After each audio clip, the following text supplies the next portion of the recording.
ন্যূনতম মজুরি ও সংগ্রাম পরিষদের সংগ্রামী আহ্বায়ক জনাব আখতারুজ্জামান খান এবং আখতারুজ্জামান খানের বক্তব্য শেষেই আমাদের একটি জঙ্গি মিছিল এখান থেকে শুরু হবে। মতিঝিল শাপলা চত্বর হয়ে টিকাতলি দিয়ে ঘুরে আমাদের গুলিস্তান অফিসে এসে শেষ হবে। আপনারা প্রত্যেকেই মিছিলে থাকার জন্য বিনীত অনুরোধ জানাচ্ছি। ধন্যবাদ।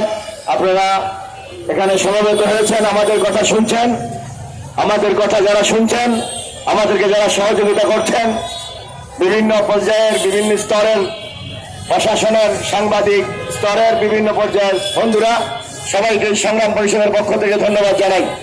আমরা কথা বাড়াবো না।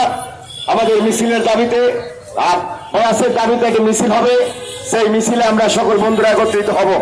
আমি দুটি কথা বলবো। একটি কথা হচ্ছে, ঈদ আসার এক সপ্তাহ আগ থেকে গত 17 তারিখ ঝিকাতলা সুনামি হোটেল বন্ধ করে দিয়েছে। বোনাস দিতে হবে, বেতন দিতে হবে, দোকান বন্ধ করে দিয়েছে মালিক, দোকান বন্ধ করে দিয়েছে। ওই কোতোয়ালির পাটুয়াটলির একটি দোকানে বন্ধ করে দিয়ে বলতেছে ঈদের পরে চালাবে। এখন ঈদ বোনাস কি হবে তার কোনো নিশ্চয়তা নাই।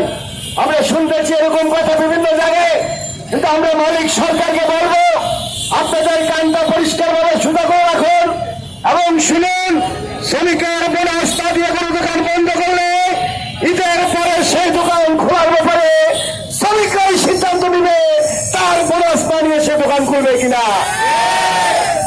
বন্ধুরা আমার, আপনারা শুনে থাকেন অনেক সময় স্টারের কাচ্চি অপূর্ব সৃষ্টি। ওই যে স্টারের কাচ্চি